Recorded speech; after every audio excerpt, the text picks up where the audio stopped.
સ્વાગત છે તમારું એમજે ટીચિંગમાં। હું છું જય મહેતા। ટેટ ટાટ એક ઝાટકે સિરીઝનો આ 11મો લેક્ચર છે અને વ્યક્તિત્વ એટલે કે પર્સનાલિટી નામના ટોપિકનો આ 3જા નંબરનો લેક્ચર છે। આજના લેક્ચરમાં હું તમને વ્યક્તિત્વની જેટલી પણ બાકી રહેલી થિયરી છે તે કમ્પ્લીટ કરાવી દઈશ અને ત્યારબાદ નેક્સ્ટ લેક્ચરમાં હું તમને તેના એમસીક્યુ સોલ્વ કરાવીશ, બરાબર। અને એમસીક્યુમાં તમને ખબર જ છે કે હું તમને મોસ્ટલી પીવાયક્યુ સોલ્વ કરાવતો હોઉં છું, મતલબ કે જે પાછલા પેપરમાં પૂછેલા એમસીક્યુ છે તે સોલ્વ કરાવીશ। અને પેપરમાં સીટેટ ટેટ અને ટાટ આના પેપરનો સમાવેશ કરેલો છે એટલે તમને ખબર પડે કે એક્ઝામની અંદર કેવા પ્રકારના એમસીક્યુ પૂછાય છે।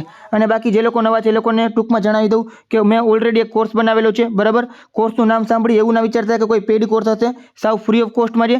યુટ્યુબના કોર્સના સેક્શનમાં જઈ આખું એક પ્લેલિસ્ટ લખેલું છે ટેટ ટાટ એક ઝાટકે, એની અંદર તમે લાઇન બાય લાઇન બધા વિડીયોઝ જોઈ શકો છો, બરાબર। અને એક ટેલિગ્રામ ચેનલ છે જેમાં હું તમને બધી જે પીડીએફ જેમાંથી હું તમને ભણાવું છું એ ફ્રી ઓફ કોસ્ટમાં અપલોડ કરતો હોઉં છું, બરાબર। જે તમે પ્રિન્ટ પણ કાઢી શકો છો અને ડાઉનલોડ કરી શકો છો, ક્લિયર છે। અને આ જે ટોપિક છે બધું જે હું તમને કરાવવાનું વ્યક્તિત્વનું એ એમસીક્યુ પૂરા થઈ જશે, એનો વિડીયો પૂરો થઈ જશે ત્યારબાદ અપલોડ કરી આપીશ। એટલે શરૂ કરીએ આપણે હવે આગળથી। નેક્સ્ટ લેક્ચરમાં મેં તમને પંચ ઘટક મોડેલ સિદ્ધાંત છે આ સમજાવેલો હતો, જેનું આપણે ટૂંકમાં ઓશન કહેતા હોઈએ છીએ। હવે આપણે સિગમન્ડ ફ્રોઇડનો મનોવિશ્લેષણાત્મક સિદ્ધાંત જોવાના છીએ। સિગમન્ડ ફ્રોઇડનો સિદ્ધાંત શિક્ષણ મનોવિજ્ઞાનમાં ક્રાંતિકારી ગણાય છે। તેમણે વિયેનામાં તેમના દર્દીઓના ઉપચાર દરમિયાન જે અનુભવો થયા તેના પરથી આ સિદ્ધાંત આપ્યો। ફ્રોઇડના મતે માનવ વર્તન પાછળ અચેતન મનની પ્રેરણાઓ કામ કરે છે। હવે જો આઇસબર્ગ થિયરી, બરાબર। ટોપોગ્રાફિકલ મોડેલ, મનનું ભૌગોલિક મોડેલ। ફ્રોઇડે મનને પાણીમાં તરતી બરફની શિલા, જેને આપણે આઇસબર્ગ કહેતા, સાથે સરખાવ્યું છે। મતલબ કે તમને ખબર છે કે ઓલી જે આઇસબર્ગ હોય ને, આ જનરલી તમને બધા લોકોને ખબર હોવી જ જોઈએ, બરાબર। આ ધારો કે પાણી છે, એમાં જે આઇસબર્ગ હોય ને એ આવી રીતના હોય, મતલબ કે ઉપર તમને ઓછું દેખાય પણ અંદર ઘણું બધું ઊંડું હોય, બરાબર। ઉપર તમને આટલું દેખાતું હોય ને પણ અંદર એ સાચે શું હોય, ઘણું બધું ઊંડું હોય। તો આ જે આપણું મન છે, બરાબર, એ પાણીમાં તરતી શિલા આઇસબર્ગ જેવું છે, બરાબર। જેની અંદર 3 અલગ અલગ ભાગ છે, ચેતન મન, અર્ધચેતન મન અને અચેતન મન, બરાબર। Conscious mind, pre conscious mind અને અનકોન્શિયસ માઇન્ડ। પાણીની સપાટી ઉપર દેખાતો નાનો ભાગ આશરે 10% છે, જે આપણે જે ક્ષણે વિચારી રહ્યા છીએ અને જાગૃત છીએ તેને ચેતન મન કહેવાય છે। આ સપાટી ઠીક નીચેના ભાગ, અહીં રહેલી માહિતી અત્યારે યાદ નથી પણ થોડો પ્રયત્ન કરવાથી યાદ આવી શકે છે, જેમ કે તમારા મિત્રનો ફોન નંબર। તો આવું બધું હોઈ શકે છે, બરાબર। ઘણી બધી વાત છે એ તાત્કાલિક આપણને યાદ ના હોય પણ જ્યારે તમે મગજને થોડોક લોડ આપો, બરાબર છે, અથવા વિચારવાની ટ્રાય કરો તમને યાદ આવી જાય। તો આ અચેતન મન છે। અને અચેતન મન પાણીની નીચે રહેલો વિશાળ ભાગ આશરે 90% છે। ફ્રોઇડના મતે વ્યક્તિત્વનો સૌથી મોટો અને મહત્વનો ભાગ અચેતન મન છે। તેમાં આપણી દબાયેલી ઈચ્છાઓ, અતૃપ્ત વાસનાઓ, ભય, આક્રમકતા અને બાળપણના ભૂલાયેલા આઘાતો પડેલા હોય છે। આ અચેતન મન આપણા વર્તનના અજાણતા જ દોરાતું હોય છે, બરાબર છે। તો વર્તનની અંદર આપણે આ અનુભવ થતો હોય છે અચેતન મનનો। તો સૌથી વધારે અસર જે અચેતન મનની થતી હોય છે, આવું કોનું કહેવું છે? સિગમન્ડ ફ્રોઇડનું કહેવું છે, બરાબર છે। જેની અંદર આપણે ભય, આક્રમકતા અને બાકી બધી વસ્તુઓ છુપાયેલી હોય છે। હવે જો આની પહેલાં મેં તમને બચાવ પ્રયુક્તિ કરાવેલી હતી, એની અંદર પણ ઈડ, ઈગો અને સુપર ઈગો આના વિશે વાત કરેલી હતી, બરાબર। વ્યક્તિત્વનું બંધારણ સિગમન્ડ ફ્રોઇડે આપેલું હતું, બરાબર। તો આપણે ત્યાંના એકવાર ફરીથી જોઈ લઈ। ઈડ મૂળ વૃત્તિ કહેવાય, ઈડ નિમ્ન અહમ, સુખનો સિદ્ધાંત, પ્લેઝર પ્રિન્સિપલ। આ વ્યક્તિત્વનો જન્મજાત અને જૈવિક ભાગ છે જે અચેતન મનમાં રહેલો છે। તે ઉર્જાનો ભંડાર છે, ભૂખ, તરસ અને જાતીય વૃત્તિથી પ્રેરાય છે। ઈડ અતાર્કિક, આવેગશીલ અને સ્વાર્થી છે। તે સાચા ખોટો વિચાર કરતું નથી, તેને બસ તત્કાલ સંતોષ જોઈએ છે। નાના બાળકમાં માત્ર ઈડ હોય છે। તો જો અહીંયા તમને જે સમજૂતી આપેલી છે ખૂબ જ મહત્વની છે, યાદ રાખજો ઈડનો મતલબ શું થાય, બરાબર। નિમ્ન સૌથી સ્વાર્થી જો હોય, આવેગશીલ અને સ્વાર્થી, તો આ ઈડ હોય છે, બરાબર છે। જેમાં ભૂખ, તરસ, જાતીય વૃત્તિ આ વસ્તુનો સમાવેશ થાય। જો તમને ઘણીવાર થતું હશે કે જ્યારે તમને ભૂખ લાગે ને ત્યારે તમને કોઈ બીજી વસ્તુનો વિચાર ના આવે, તરસ લાગે ત્યારે પાણીનો જ વિચાર આવે। પછી ક્યારેક એવું હોય કે ભાઈ તમે કહો ને કે જે જૈવિક ક્રિયા હોય આપણી હોય, બરાબર છે, જેમ કે વોશરૂમ લાગી ગયું હોય, ટોયલેટ જવું હોય, ત્યારે પણ તમને કોઈ બીજી વસ્તુનો વિચાર ના આવે. સૌથી પહેલાં તમને એ જ વસ્તુનો વિચાર આવે, કારણ કે આપણી જૈવિક ક્રિયાઓ છે. બરાબર? એટલે એ સ્વાર્થી છે. સાચા ખોટાનો કંઈ વિચાર કરતું નથી. તત્કાલ સંતોષ છે એને જોતું હોય છે. નાના બાળકની અંદર ઈડ હોય છે. ઈગો, અહમ, વાસ્તવિકતાનો સિદ્ધાંત, રિયાલિટી પ્રિન્સિપલ. આશરે 2-3 વર્ષની ઉંમરે ઈડમાંથી ઈગોનો વિકાસ થાય છે. બાળકને સમજાય છે કે તે દરેક ઈચ્છા તરત પૂરી ન કરી શકે. ઈગો એ ઈડ અને બાહ્ય જગત વચ્ચેની મધ્યસ્થી છે, મતલબ કે મીડિયેટર. બરાબર? જો બાહ્ય જગતનો મતલબ શું? જેમાં આપણે સુપર ઈગો કહેતા હોઈએ. બરાબર છે? ઈ અને ઈડ વચ્ચેનો જે ભાગ છે ઈ ઈગો છે, અને બાહ્ય જગત વચ્ચેની પણ કડી શું છે? ઈગો છે. બરાબર? તે ઈડની ઈચ્છાઓને રોકતો નથી, પણ તેને સલામત અને સમાજ સ્વીકારે તેવી રીતે સંતોષવાનો રસ્તો શોધે છે. તેને વ્યક્તિત્વનો કારોબારી અધિકારી કહેવાય છે. જો આ પ્રશ્ન છે ને ખૂબ જ મોસ્ટ આઈમ્પી છે. જો અહીંયા તમને જે આપેલો છે, વ્યક્તિત્વનો કારોબારી અધિકારી. બરાબર? વ્યક્તિત્વનો કારોબારી અધિકારી એ કોણ છે? તો કે ઈગો. બરાબર છે? અને બીજી વસ્તુ યાદ રાખજો, આ કોણે આપેલું છે? સિગમન્ડ ફ્રોઈડે આપેલું છે. હવે સુપર ઈગો ઉપરી અહમ, બરાબર, પરાઅહમ કહી શકાય. નૈતિકતાનો સિદ્ધાંત, મોરાલિટી પ્રિન્સિપલ. આશરે 4-5 વર્ષે કુટુંબ અને સમાજના સંસ્કારોમાંથી સુપર ઈગો જન્મે છે. તે વ્યક્તિત્વનો અંતરાત્મા છે. વ્યક્તિનો અંતરાત્મા ઈડની અનૈતિક ઈચ્છાઓનો વિરોધ કરે છે અને ઈગોને નૈતિક તરફ વર્તવા દબાણ કરે છે. બરાબર? સંપૂર્ણતા ઈચ્છે છે. તો આ તમને આપેલું છે અહીંયા. ચલો હવે ખબર પડી કે સુપર ઈગો શું છે. જો સૌથી પહેલાં જે ઈડ આવે, પછી ઈગો આવે, અને પછી આવે સુપર ઈગો. આ એક સુખનો સિદ્ધાંત છે, આ વાસ્તવિકતાનો સિદ્ધાંત છે, ના નૈતિકતાનો સિદ્ધાંત છે. સૌથી છેલ્લે નૈતિકતા આવે. બરાબર છે? કે સાચું શું ખોટું શું એ તમે અહીંયા વિચારી શકો છો. અને 4-5 વર્ષની ઉંમર પછી તમે આ આવતું હોય છે મગજની અંદર. ચલો હવે તમને એક્ઝામ્પલ આપેલા છે. જો આંતરક્રિયાનું ઉદાહરણ, એક વ્યક્તિ રસ્તા પર પૈસા ભરેલું પાકીટ જુએ છે. આ તમને એક પ્રશ્ન આપેલો છે. બરાબર? પ્રશ્નની સમજૂતી આપેલી છે. બરાબર? ઉદાહરણ છે આ, કે એક વ્યક્તિ રસ્તા પર પૈસા ભરેલું પાકીટ જુએ છે. આ ત્રણ બાબત છે ને સમજવા માટે તમને આપેલું છે. બરાબર? ઈડ શું કે છે? લઈ લે, મજા પડી જશે, પાર્ટી કરીશું, એક લાલચ આવી ગઈ. સુપર ઈગો શું છે? ના, ચોરી કરવી પાપ છે, તે બીજાના પૈસા છે, નૈતિકતા. ઈગો, આ પાકીટ પોલીસ સ્ટેશને જમા કરાવવું જોઈએ, કદાચ ઇનામ મળે અને મારી પ્રતિષ્ઠા વધે, વાસ્તવિક ઉકેલ. હજો આ તમને ખબર પડી ગઈ. અહીંયા તમને ઈડ આપેલું છે, સુપર ઈગો આપેલું છે, ને પછી ઈગો આપેલું છે. બરાબર છે? લાલચ છે ઈ નૈતિકતા, કે પાકીટ પડ્યું છે, બરાબર, તો લઈ લ્યો અને મજા પડી જાય, ચોરી કરી લેવી, તો એક ઈડનો ભાગ છે. સુપર ઈગો શું કહે છે? કે ચોરી ન કરવી જોઈએ, આ બીજાના પૈસા છે, આ નૈતિકતા થઈ ગઈ તમારી. હવે તમે ચોરી નથી કરતા, બરાબર, તો કરો છો શું? સાચે શું? રિયાલિટી શું છે? તો રિયાલિટી ઈગો છે. ઈગો શું છે? કે આ પાકીટ છે એ પોલીસ સ્ટેશને જમા કરાવવું જોઈએ, કદાચ ઇનામ મળી શકે, કદાચ ઇનામની લાલચ નથી, પણ કદાચ મળી શકે તો સારું, અથવા તો પ્રતિષ્ઠા તો વધી જ જાય કે ભાઈ આ વ્યક્તિએ પોતાની ઈમાનદારી દેખાડેલી. બસ આ એક વસ્તુ છે. બરાબર? ફ્રોઈડની મનોજાતીય વિકાસની અવસ્થાઓ. ફ્રોઈડના મતે વ્યક્તિત્વનો પાયો 5 વર્ષની ઉંમર સુધી નંખાઈ જાય છે. તેમણે વિકાસના 5 તબક્કા આપ્યા છે. દરેક તબક્કામાં શરીરનું એક અંગ સુખનું કેન્દ્ર હોય છે. જો કોઈ તબક્કામાં બાળક વધુ પડતો સંતોષ અથવા અસંતોષ મળે તો તે તબક્કે બંધિયારપણું ફિક્સેશન આવે છે, જે પુખ્ત વ્યક્તિમાં ખામી સર્જે છે. જો મુખ અવસ્થા, ઓરલ સ્ટેજ, જન્મથી 1 વર્ષ સુધી સુખનું કેન્દ્ર મોં. બાળક ધાવવા, મતલબ કે ચૂસવાની, જે એનાથી આનંદ મેળવે છે. હવે જો તમને ખબર જ છે કે બાળક છે એ માનું દૂધ પીતું હોય છે, તો એને આપણે ગુજરાતી શબ્દમાં ધાવવું કહેતા હોઈએ છીએ, અથવા તો જે એ નિપલ ચૂસતો હોય છે એ દૂધ માટે. બરાબર છે? જો આમાં અસંતોષ રહે તો પુખ્ત વયે વ્યક્તિ ધૂમ્રપાન, વધુ બોલવું, નખ કરવાની આદતો બની શકે છે. આ તમે સમજાઈ ગયું હશે. બરાબર? 0 થી 1 વર્ષ. બુધાવસ્થા, એનલ સ્ટેજ, 1 થી 3 વર્ષ. સુખનું કેન્દ્ર મળદ્વાર, મળત્યાગ અને રોકવાની ક્રિયાથી આનંદ મળે છે. અહીં ટોયલેટ ટ્રેનિંગ મહત્વની છે. બરાબર? જો કડક તાલીમ હોય તો વ્યક્તિ જિદ્દી, કંજૂસ અને અતિશય ચીવટવાળો બને છે. જો ઢીલી તાલીમ હોય તો અસ્તવ્યસ્ત અને બેજવાબદાર બને છે. બરાબર. પછી લિંગ અવસ્થા 3 થી 6 વર્ષ. સૌથી મહત્વની અવસ્થા સુખનું કેન્દ્ર જનન અંગો. બાળક વિજાતીય માતા પિતા પ્રત્યે આકર્ષાય છે. ઇડિપસ ગ્રંથિ અને ઇલેક્ટ્રા ગ્રંથિ. છોકરો માતા પ્રત્યે આકર્ષાય અને પિતાને હરીફ માને. છોકરી પિતા પ્રત્યે આકર્ષાય અને માતાને હરીફ માને. આ અવસ્થામાં અંતે બાળક સમલિંગી વાલી સાથે તાદાત્મ્ય સાધે છે અને સુપર ઇગોનો વિકાસ થાય છે. હજો આ 3 થી 6 વર્ષ છે, બરાબર. એટલે તમને ખબર હોય તો છે ને, ઘણીવાર તમે જોતા હશો કે 3 થી 6 વર્ષનું બાળક છે એ પોતાના જે છોકરો હોય તે માતાથી અલગ ના થતો હોય અને બાપને દીકરી એકદમ વાલી હોય. તો એનું રીઝન શું છે?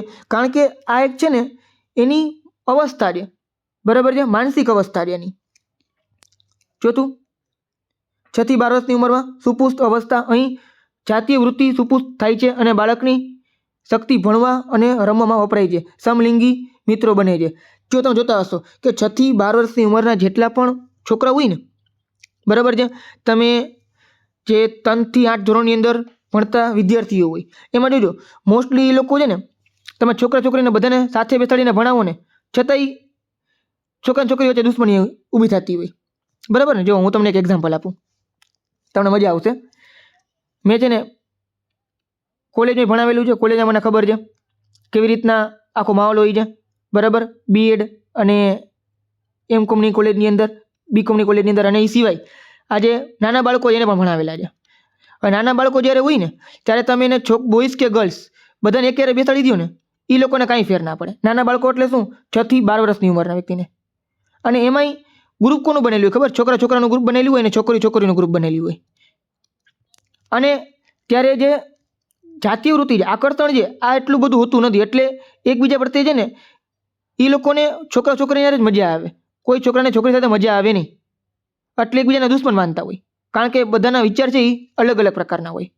કોલેજની અંદર અલગ થઈ ગઈ. જે પુખ્ત શિશુ અવસ્થા છે, બરાબર, જે 12 વર્ષથી ઉપર છે, કિશોરાવસ્થા કહેવાય, જેમાં જાતીય વૃત્તિ પુનઃજાગૃત થઈ છે.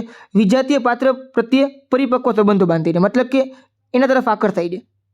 હવે આમાં તમે જે છોકરા છોકરીને કોલેજમાં હારે બિહાડો ને, બરાબર, તો મિત્રતા બંધાઈ જાય, એક છોકરો ને એક છોકરી. શું કામ ખબર છે? કારણ કે પોતે આકર્ષિત થતા હોય એકબીજા વિજાતીય જે પાત્ર હોય તેનાથી, બરાબર.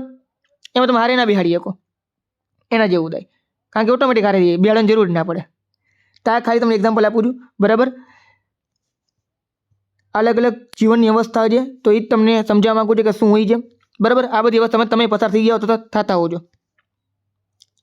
ચાલો હવે આગળ, એરિક્સનનો મોનોસામાજિક વિકાસનો સિદ્ધાંત. ફ્રોઇડના શિષ્ય એરિક્સનને જાતીયતાને બદલે સામાજિક સંબંધો પર ભાર મૂક્યો છે. તેમણે જીવનભર ચાલતા વિકાસના 8 તબક્કાઓ આપ્યા છે. દરેક તબક્કે એક કટોકટી ક્રાઇસિસ આવે છે, જેનો ઉકેલ આવે તો સારો ગુણ વિકસે છે. ટેટ પરીક્ષામાં ખૂબ જ અગત્યનું યાદ રાખો. ટેટની અંદર આ તમને પૂછાઈ શકે છે, બરાબર. એરિક્સન સિગમન્ડ ફ્રોઇડના શિષ્ય હતા, એ તમને ખબર હોવી જોઈએ કારણ કે આમાં આપેલું છે, હવે તમને ખબર પડી જાય. અને સિગમન્ડ ફ્રોઇડે જે 5 આપેલા હતા, આ 8 આપેલા છે. 8ની અંદર દરેક તબક્કે કટોકટી આપેલી છે, ક્રાઇસિસ આપેલી છે, એનો ઉકેલ લાવવો જરૂરી છે. સૌથી પહેલું વિશ્વાસ વિરુદ્ધ અવિશ્વાસ. હવે આ બધી વસ્તુ છે ને મેં આની પહેલાં એરિક્સનનું સમજાયેલું છે. તમે આની પહેલાંની મારી જે ટેટ 1-2 માટેની સિરીઝ જોઈ હોય ને, તેમાં લગભગ મેં 30 થી 35 લેક્ચર અપલોડ કરેલા હતા, એનાથી વધારે કરેલા હશે, બરાબર. તેમાં પણ મેં તમને સમજાવી દીધું હતું. અહીંયા ફરીથી એકવાર રિપીટ થઈ છે. ચલો, વિશ્વાસ વિરુદ્ધ અવિશ્વાસ. જો માતા પ્રેમ આપે તો વિશ્વાસ જન્મે, નહીતર ડર, બરાબર છે. તો ગુણ શું છે? આશા. ગુણ કયો છે આમાં? આશા. બીજું, સ્વાયત્તા વિરુદ્ધ શરમ શંકા. ઓટોનોમી વિરુદ્ધ જે વર્સિસ સેમ. 1 થી 3 વર્ષની ઉંમર. જો પેલા છે ને એકવાર તમે ઉંમર યાદ રાખી લેજો, બરાબર. 0 થી 1 વર્ષ, બરાબર. જો કાઉન્સમાં આપેલું છે, અહીંયા કાઉન્સમાં આપેલું છે 1 થી 3 વર્ષ, 3 થી 6 વર્ષ, 6 થી 12 વર્ષ, 12 થી 18 વર્ષ, બરાબર. અને પછી તમને આગળના વર્ષો આપેલા છે, બરાબર. બાળક જાતે ખાવા ચાલવા ઈચ્છે, જો રોકટોક થાય તો શંકા જન્મે, એટલે ઈચ્છાવૃત્તિ કહેવાય. ગુણ શું છે? ઈચ્છાવૃત્તિ. ત્રીજાનો ગુણ શું છે? હેતુ. પહેલ વૃત્તિ વિરુદ્ધ અપરાધ ભાવ. 3 થી 6 વર્ષ. બાળક નાના પ્રયોગો કરે, શિક્ષકે પ્રોત્સાહન આપવું જોઈએ, બરાબર છે. ઉદ્યમશીલતા વિરુદ્ધ લઘુતા, 6 થી 12 વર્ષ, શાળાકીય વય, જે બાળક સફળ થાય તો તે મહેનતું અને નિષ્ફળ જાય તો લઘુતા ગ્રંથિ આવી જાય છે, એટલે એમાં ક્ષમતા આવી જાય. ઓળખ વિરુદ્ધ ઓળખની ભ્રાંતિ, બરાબર, આઈડેન્ટિટી રોલ. કિશોરાવસ્થા, હું કોણ છું? આ પ્રશ્નો કિશોર પોતાની અલગ ઓળખ બનાવવા મથે છે. ગુણ શું છે? વફાદારી. પછી ઘનિષ્ઠતા વિરુદ્ધ એકલતા, યુવાની, પ્રેમ અને મિત્રતા. ઉત્પાદકતા વિરુદ્ધ સ્થગિતતા, મધ્યમ વય, નવી પેઢીને મદદ કરવી. સંપૂર્ણતા વિરુદ્ધ હતાશા, વૃદ્ધાવસ્થા, જીવનનું સરવૈયું, બરાબર છે. આ તમને અલગ અલગ શું આપેલા છે બાજુમાં, શું હું છે એના વિશે આપેલું તમને, બરાબર. યાદ રાખજો કે વ્યક્તિત્વમાં જે એરિક એરિક્સન છે એને 8 અલગ અલગ તબક્કા આપેલા છે, જેની અંદર 0 થી 1 વર્ષ, 1 થી 3 વર્ષ, 3 થી 6, 6 થી 12, 12 થી 18 અને પછી આગળ તમને આપેલું છે, બરાબર. 5 સુધી અલગ અલગ તબક્કા છે અને પછી 18 વર્ષથી ઉપરના બધી વસ્તુ હશે. ક્લિયર થઈ ગયું? ચાલો હવે માનવતાવાદી સિદ્ધાંત. ફ્રોઇડના નિરાશાવાદી અને વર્તનવાદી યાંત્રિકરણ સામે કાર્લ રોજર્સ અને મેસ્લોએ માનવતાવાદી અભિગમ આપેલો છે. કાર્લ રોજર્સનો સ્વ સિદ્ધાંત અને માસ્લોનો જરૂરિયાતોનો સિદ્ધાંત, બરાબર. કાર્લ રોજર્સ આપેલો છે વ્યક્તિત્વનો મુખ્ય આધાર સ્વ, સેલ્ફ કોન્સેપ્ટ હોય છે. વાસ્તવિક સ્વ, રિયલ સેલ્ફ, હું ખરેખર કેવો છું. આદર્શ સ્વ, આઈડિયલ સેલ્ફ, મારે કેવા બનવું છે. રિયલ સેલ્ફ અને આઈડિયલ સેલ્ફ વચ્ચેનું અંતર ઓછું હોય તો વ્યક્તિત્વ તંદુરસ્ત કહેવાય. રોજર્સે બિનશરતી વિધાયક આદર, અનકન્ડિશનલ પોઝિટિવ રિગાર્ડનો ખ્યાલ આપ્યો છે, જે શિક્ષકો માટે ખૂબ મહત્વનો છે. વિદ્યાર્થીને તે જેવો છે તેવો સ્વીકારવો. તો જો વિદ્યાર્થી જેવો છે તેવો આપણે સ્વીકારવો જોઈએ, બરાબર. મેં એક શિક્ષકમાં સાંભળેલું હશે કે વિદ્યાર્થી જેવા મળે ને એવા સ્વીકારી લેવાય અને આપણે જેવા જોઈએ છીએ ને એવા બનાવી લેવાય, બરાબર. તો જે છે એ સ્વીકારી લ્યો અને જેવા જોઈએ છીએ તેવા બનાવી લ્યો. તો આની વાત કરી લઈએ આપણે બિનશરતી વિધાયક આદરની. કાર્લ રોજર્સ, આ તમને શબ્દ આવે તો કાર્લ રોજર્સ યાદ આવી જવો જોઈએ, જેની અંદર આદર્શ સ્વ અને વાસ્તવિક સ્વની વાત કરેલી છે. એના પછીનો માસ્લોનો જરૂરિયાત શ્રેણી સિદ્ધાંત, જેને આપણે માસ્લોનો અગ્રતાક્રમ પણ કહેતા હોઈએ છીએ. અબ્રાહમ માસ્લો એને આપેલો છે સિદ્ધાંત. તેને એક પિરામિડ આપેલું છે, બરાબર. આકૃતિ પિરામિડમાં આવી તમે ક્યાંક જોઈ હશે. જે લોકોએ કોમર્સ અથવા આર્ટ્સ કરેલું હશે ને એ લોકોને આવેલો હશે, જેની અંદર 5 અલગ અલગ સ્ટેજ આપેલા છે. કેટલા સ્ટેજ આપેલા છે? 5 સ્ટેજ આપેલા છે, બરાબર. પહેલો, બીજો, ત્રીજો, ચોથો અને પાંચમો. અને આ સમજો સાવ સહેલો છે, તમને એમને યાદ રહી જશે, બરાબર. આમાં શું કીધું છે કે જ્યાં સુધી નીચેની જરૂરિયાત ન સંતોષાય ત્યાં સુધી વ્યક્તિ ઉપર જઈ શકતો નથી. એટલે સૌથી પહેલાં તમારે નીચેની જરૂરિયાત સંતોષવી જોઈએ. જ્યાં સુધી આ સંતોષાતી નથી, બરાબર, ત્યાં સુધી તમે ઉપર નથી જઈ શકતા. તમારે નીચેથી ઉપર જવાનું છે, બરાબર. સૌથી પહેલી જરૂરિયાત આપણી કઈ છે? શારીરિક જરૂરિયાત અથવા તો રોટી, કપડાં અને મકાન, બરાબર છે. ભૂખ અથવા તરસ, મકાન, આ બધી વસ્તુ. હવે વાત કરું, તમને એક્ઝામ્પલ આપીને સમજાવું. માની લો અત્યારે તમારી સૌથી પહેલાં જરૂરિયાત છે એ કઈ છે? તો સીધી વાત છે, કોઈ પણ માણસની બેઝિક નીડ હોય, કોઈ પણ પ્રાણીની બેઝિક નીડ હોય, બરાબર, કે એને પૂરતું ખાવાનું મળી જાય, પાણી મળી જાય, રહેવા માટે એક જગ્યા મળી જાય, બરાબર છે. તો આ વસ્તુ મળી જાય. જેમ કે અત્યારે તમને છે કે મને છે, આ બધી વસ્તુ મળી જતી હોય છે. કાલનો વિચાર નથી કરવો પડતો અત્યારના. તો એ ભગવાનની કૃપા કહેવાય એક રીતે જોવા જઈએ તો. બાકી ઘણા લોકો એવા છે જેને કાલ માટે જૂજવું પડતું હોય છે, બરાબર. તો પેલી જરૂરિયાત આપણી પૂરી થઈ જાય. પછી બીજા નંબરની એ કઈ છે? સલામતીની જરૂરિયાત. અત્યારે તમે બધા સરકારી નોકરીની તૈયારી કરો છો, ગવર્મેન્ટ જોબની તૈયારી કરો છો. શું કામ કરો છો ખબર તમને? કારણ કે આપણે શું આપે છે? સલામતી આપે છે. શું આપે છે? સલામતી આપે છે. બાકી ઘણા લોકો જે પ્રાઇવેટમાં જોબ કરતા જ હોય છે, હું કરતો હતો અત્યાર સુધી, બરાબર. પણ એક્ઝામ આવી, પાસ કરીને જોબ મળી ગઈ તો એ લઈ લીધી. બાકી અત્યારે જે કમાવું છે એના કરતાં ઘણું સારું હું પ્રાઇવેટમાં કમાઈ શકતો હતો અને કમાતો હતો. છતાં પણ સલામતીની જરૂરિયાત આપણામાં હોય છે, બરાબર. કે અમુક ઉંમર પછી 30-40 વર્ષ પછી છે, લગભગ 40-45 વર્ષની વાત કરીએ, બરાબર. તે પછી બની શકે કે પ્રાઇવેટમાં એટલું કામ આપણાથી ન થાય અથવા આપણે કોઈક રિપ્લેસ કરી નાખે. કારણ કે તમે વિચાર કરો, તમે અત્યારે યંગ છો, માની લો કે 20 થી 30 વર્ષની ઉંમરના છો, બરાબર છે. તો તમારામાં અત્યારે જેટલી ક્ષમતા એ કામ કરવાની એટલી 40 વર્ષે ના હોય. સરકારમાં તમારો પગાર વધી જાય, 40 વર્ષમાં શું થાય ખબર છે? એવું બની શકે કે તમારી સાથે તમારા કરતાં સારો એક વ્યક્તિ આવી જાય અને તમને કાઢીને કોઈક બીજા વ્યક્તિને ઓછા પગારમાં રાખી લે. તો ખાલી એક વાત થઈ છે, બાકી એવું હોય નહીં. જનરલી પ્રાઇવેટમાં તમે બહુ સારું કામ કરી જ શકો છો, પણ એક સલામતીની જરૂરિયાત છે, એટલા માટે જોબ કરતા હોય છે. ત્રીજું છે પ્રેમ અને નિકટતાની જરૂરિયાતો. બરાબર છે. એકવાર સલામતી મળી જાય પછી ગવર્મેન્ટ જોબ મળ્યા પછી મોટાભાગના લોકોના તરત સગાઈને લગ્ન થઈ જતા હોય છે. મારા તો લગભગ એવા 5 ભાઈબંધ છે જેને મેં જોયેલા છે, જેને 5ને સરકારી નોકરી મળ્યા પછીના 6 મહિનામાં બરાબર એની સગાઈ થઈ ગઈ. તો તરત પ્રેમ અને નિકટતા મળી જાય. ચોથું છે આત્મગૌરવ અને જેને આપણે સેલ્ફ એસ્ટીમ કહેતા હોઈએ છીએ. બરાબર, એની અંદર શું હોય કે તમે ક્લાસ 3 બનો, બરાબર, તો તમને ક્લાસ 2 બનવાનું મન થાય કે ક્લાસ 1 બનવાનું મન થાય. બરાબર છે. તમે એક અધિકારી બનો અથવા જે જગ્યાએ કામ કરો છો એ જગ્યાએ તમારું થોડુંક માન સન્માન વધે, આત્મગૌરવ કહેવાય. સૌથી છેલ્લે આવે આત્મસિદ્ધિ, સેલ્ફ એક્ચ્યુઅલાઇઝેશન. આ સર્વોચ્ચ અવસ્થા છે જ્યાં વ્યક્તિ પોતાની ક્ષમતાઓનો સંપૂર્ણ ઉપયોગ કરે છે, જેમ કે ગાંધીજી અને આઈન્સ્ટાઈન. બરાબર છે. આ તમને સમજાઈ ગયું હશે. જેમાં બહુ ઓછા લોકો પહોંચી શકતા, 5મા નંબર સુધી બહુ ઓછા લોકો પહોંચી શકતા, બાકી 4થા નંબર સુધી મોસ્ટલી ગવર્મેન્ટ એમ્પ્લોય તો પહોંચી જ જતા હોય છે. બરાબર, 5મા સુધી છે એ પહોંચવું અઘરું છે. શું કામ ખબર છે? કારણ કે આમાં તમારે પોતાનું સર્વસ્વ આપવું પડે. પછી તમે આમાં સલામતી જુઓ કે મને આ સલામતી મળી જ જશે કોઈ વસ્તુમાં, પછી સલામતી ના જોતા હોય ઘણા લોકો. જેમ કે ગાંધીજી છે એને સલામતી બીજા નંબર નહોતું જોયું. બરાબર, એકવાર તમે અહીંયા પહોંચ્યા પછી તમે ઉપર ચડી શકો છો, પણ 5મા સુધી પહોંચવા માટે તમારે દરેક વસ્તુનો વિચાર કર્યા વગર, પછીના 4 વિચાર કર્યા વગર તમારે આગળ વધવું પડે. બરાબર છે. તો એક સમજાઈ ગયું છે વસ્તુ તમને. ચાલો હવે આપણે નેક્સ્ટ વાત કરીએ બચાવ પ્રયુક્તિઓ. તમને આની પહેલાં બધા લેક્ચરમાં, બધા તો નહીં, આની પહેલાં 3 લેક્ચરમાં મેં તમને દરેક વસ્તુ સમજાવી દીધી છે. બરાબર, 10 બચાવ પ્રયુક્તિ આમાં તમને ફરીથી એકવાર કોષ્ટક સ્વરૂપે આપી દીધી છે. બરાબર, વ્યક્તિકરણ, દમન, પ્રક્ષેપણ, તાદાત્મ્ય, ઉદાત્તીકરણ, સ્થાનાંતરણ, ક્ષતિપૂર્તિ, પરાગતિ, પીછેહટ, પ્રતિક્રિયા રચના અને દિવા સ્વપ્ન, બધા મેં તમને વ્યવસ્થિત એક્ઝામ્પલ સાથે 3 લેક્ચરમાં સમજાવી લેવું હતું, એટલે અત્યારે રિપીટ નથી કરતો.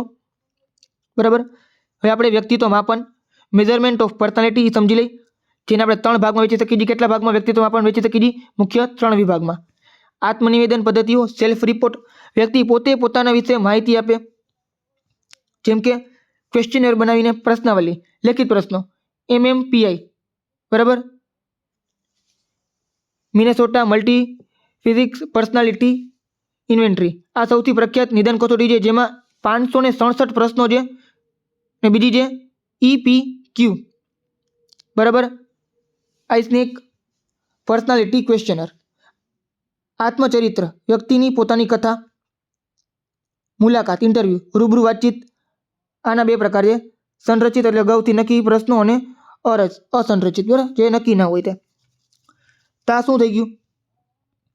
આત્મનિવેદન પદ્ધતિઓ, જેની અંદર જે લોકો બાયોગ્રાફી લખતા હોય, બરાબર છે, આત્મકથા લખતા હોય, એ આની અંદર આવી જતી હોય છે. પછી વસ્તુલક્ષી પદ્ધતિ, ઓબ્જેક્ટિવ. નિરીક્ષણ, ઓબ્ઝર્વેશન, કુદરતી વાતાવરણમાં વર્તનનું નિરીક્ષણ.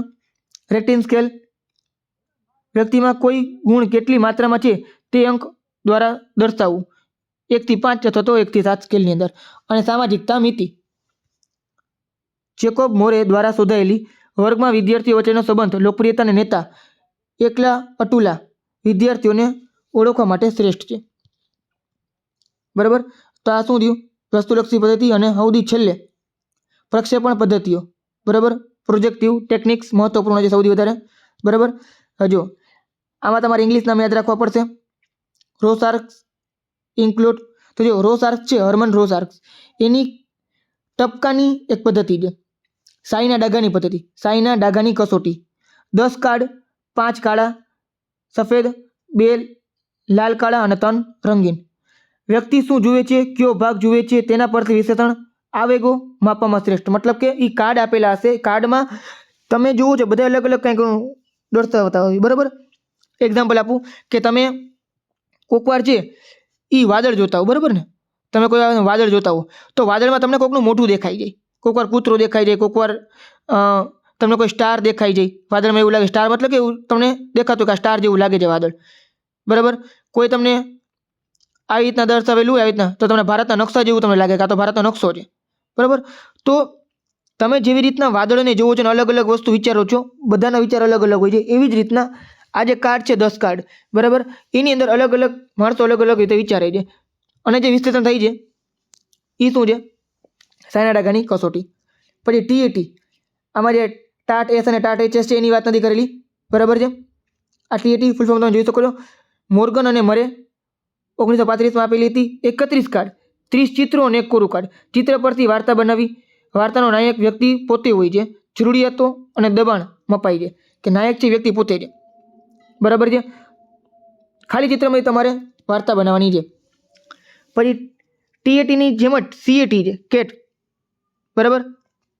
લિયોપોલ્ડ બેલેકે આપેલી હતી. આમાં 10 કાર્ડ છે. પ્રાણીના ચિત્રો. 3 થી 10 વર્ષના બાળકો માટે પ્રાણીઓ મનુષ્ય જેવું વર્તન કરતા હોય છે. અને SCT, બરાબર, પેન અને ટેડલર, અધૂરા વાક્ય. મને ડર લાગે છે જ્યારે આ વાક્ય પૂરા કરવાનો હોય છે, તો આ તમારે પૂરું કરવાનું. તમને ક્યારે ડર લાગે છે તેના પર તમારી પર્સનાલિટી માપી શકાય છે.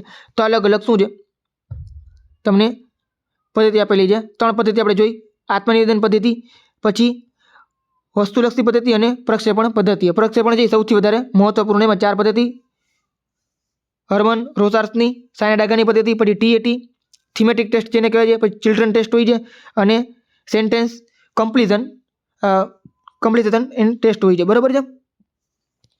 ચાલો, વ્યક્તિત્વ અને શિક્ષણ, એજ્યુકેશનલ ઇમ્પ્લિકેશન. વ્યક્તિત્વ ભિન્નતા. દરેક બાળકનું વ્યક્તિત્વ અલગ અલગ હોય છે. બધા માટે એક જ શિક્ષણ પદ્ધતિ ન ચાલે. અંતર્મુખી બાળકને લખવાની તક આપો, બહિર્મુખીને બોલવાની તક આપવાની. સમાયોજન સમસ્યાઓ.